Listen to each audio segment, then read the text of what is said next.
Welcome back. You're listening to the Keeping Your Money Show with Jamie Westenbarger. Volatility is definitely part of the market equation this year. Do you have a financial plan in place to handle the ups and downs? Call today to schedule your complimentary appointment with Jamie Westenbarger now at 1-888-986-6639. And now, the hosts of the Keeping Your Money Show, Jamie Westenbarger and Bart Steinler. All right, welcome back to the Keeping Your Money Show. I'm Jamie Westenbarger, joined as always by Bart Steinler. If you're just tuning in, we are talking about the 8 surprising things you may not know about retirement. I want to remind you, if you miss any part of the show, you can always find it on our website. About a week after we broadcast, just go to keepingyourmoney.com, click on the previous shows, and you'll see them all listed there, as well as some brief descriptions. You can also find us on iTunes. Just go to iTunes and search for the Keeping Your Money Show, and you can podcast us and all the other great things you can do there on iTunes. So sounds like a winner. Win-win. This was an interesting article I stumbled across, and it goes so well with something that we've talked about, a number of times, and that we see a lot. Right. And it also ties in really well with the famous author Napoleon Hill. He had written back in the early 20th century his observations on millionaires under the classic book Think and Grow Rich. Thomas Corley decided he wanted to kind of seek out the same thing for this generation and see if things had changed much, and found that of 177 self-made millionaires over a 5-year period of time, there was one habit that he noticed the vast majority of them did not commit. This one thing that they had eliminated or greatly cut down on in their life. And again, it ties right in with what Napoleon Hill had said, and that was that they had eliminated procrastination. And as Mr. Hill said back in 1937, every one of them had the habit of reaching decisions promptly.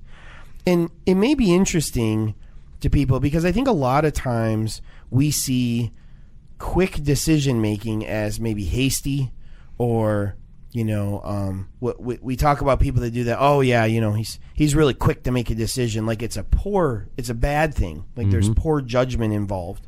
And it doesn't say an uninformed decision. Right, exactly.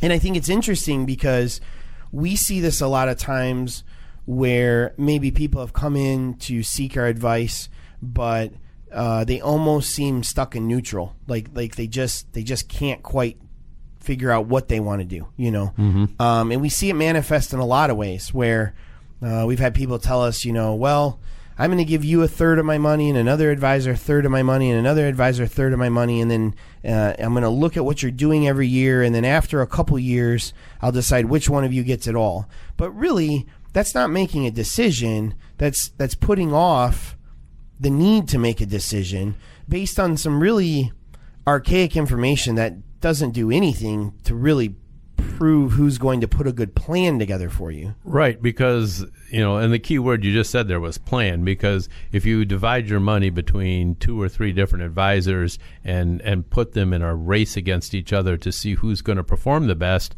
well, it's likely that if knowing that situation, you're actually encouraging them to maybe put more risk into your portfolio than you should so that they can earn the rest of your business, which is the opposite of what you really need. What you really need is a plan that puts a lot of different investments together that gives you a higher likelihood of reaching your goal.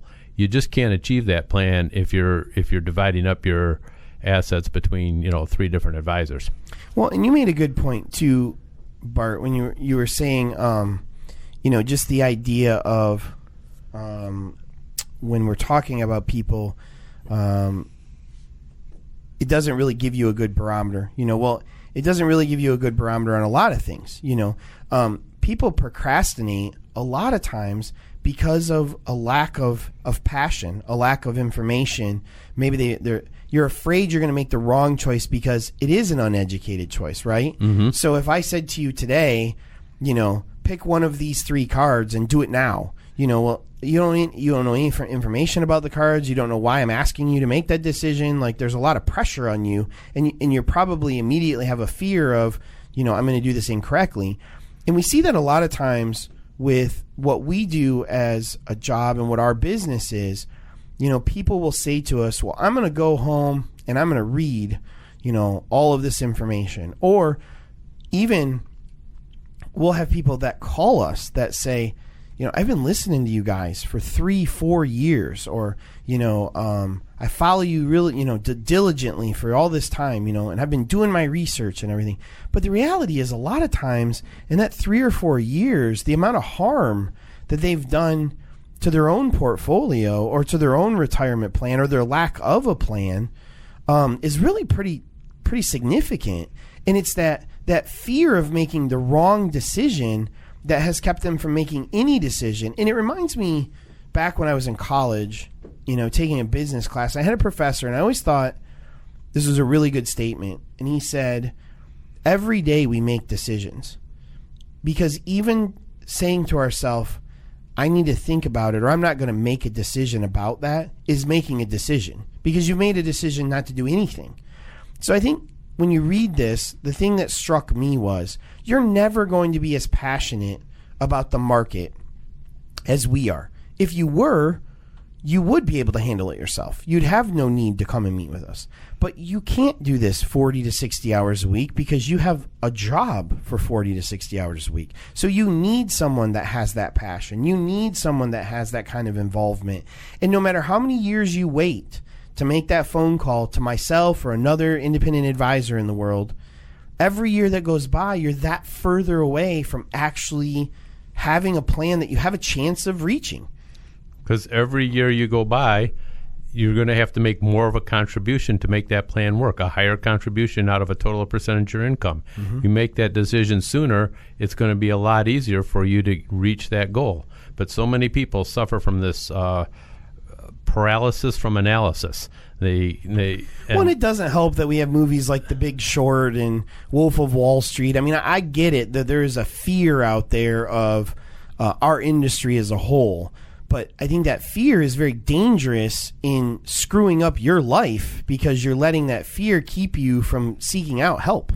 I think that fear becomes a disproportionate amount of your decision-making process in a lot of cases. Yep, absolutely. And I think here's a good analogy that I was thinking about when I was reading this article. So if I take my car in to get it fixed, and let's say it's making a rattling noise in the engine, right? I think we would all agree that not fixing a rattling noise in the engine will probably cost me more later, because that generally indicates there's a major problem going on there. Correct. Right?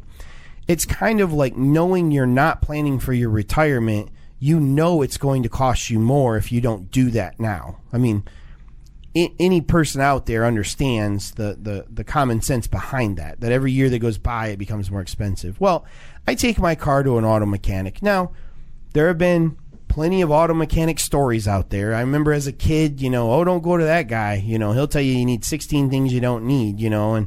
And I traveled cross country with my grandma one summer. And, I mean, our car broke down in like every state on the way. And every place had a new thing she needed. I'm sure she probably needed none of them, you know. But overall, I would say most auto mechanics are pretty honest and are just trying to do a good job. Now, would you agree with me? I could read auto mechanic manual on my car, and if I committed hundreds of hours to that, I probably could figure out how to diagnose and fix my own vehicle. I mean, I could. You could. I have no interest in doing that, so therefore that's why I take it to the mechanic. Now, when the mechanic tells me what the diagnostic says, there's a point in time where I have an inability to completely understand what he's saying because I don't understand the vehicle like he does, right? Very similar to when you're coming up with a retirement plan. There will become a point in time where maybe some of the terminology is a little unfamiliar to you, okay? Well, that is a point in time where you have the decision, just like I would with my car, to let the man who's an expert take care of it, and I'm going to trust but verify. I'm going to trust, but I'm going to make sure that he does what he says he does, because leaving that car repair place will cost me more money and harm down the road, just like not creating a retirement plan will cost you more money and harm down the road. So I know it's a weird analogy, but I think it's a very good analogy. I think it adequately describes if you're at home and you do not have a plan for your retirement, you have a very loud knocking sound in the engine of your car right now. And you have to get a professional to fix that. And if it's not us, that's fine. But go find somebody who's qualified, competent, licensed, and independent to help you take care of that problem. All right, I went way over, so we got to go commercial. But when we come back, 8 financial decisions you're going to regret forever right here on the Keeping Your Money Show.